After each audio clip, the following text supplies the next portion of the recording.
ဟုတ်ကျွန်တော်တို့ဒီ plan လေးရမယ့်ရစစ်ကြည့်ဖို့အတွက်ကိုကျွန်တော်တို့က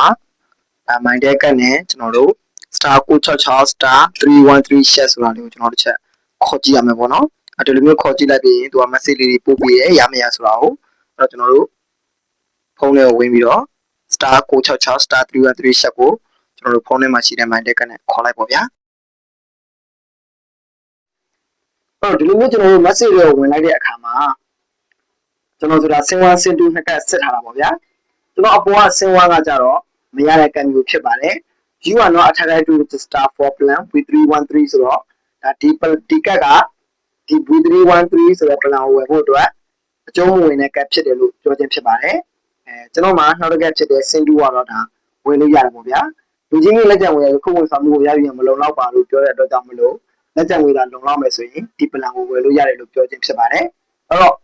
အပေါ်လိုမျိုးအင်္ဂလိပ်စာရေးနဲ့ပြန်ပို့တဲ့ကတ်မျိုးကဝယ်လို့မရမှာဖြစ်ပြီးတော့အောက်ကလက်ကျန်ဝယ်မလို့တော့ပါလို့ပြန်ပို့တဲ့ကတ်မျိုးကဝယ်လို့ရမှာဖြစ်ပါတယ်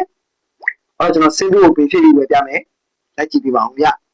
။အဲ့တော့ကျွန်တော်အခုပေးဖြစ်ပြီးဆိုတော့ကျွန်တော် package ဝယ်ပြမယ်။ကျွန်တော် star code star 313 နဲ့ဝယ်လိုက်ပြီပေါ့ဗျာ။ message ဘလို့ကြာမယ်။အဲ့တော့ဒီမှာကြာလာတာက1499ကျပ်နဲ့ဒီ package ကိုရယူပြီးပြီလို့ပြောတယ်။ဒါဆိုရင်ဒါတက်တန်းပဲတစ်လားရှိတယ်ပေါ့နော်။အဲ့တော့ကျွန်တော်တို့MB ဘယ်လောက်ရမလဲတစ်ချက်ထပ်ပြီးတော့ကြည့်ကြည့်မယ်ဗျ။ဒါဆိုရင်ကျွန်တော်တို့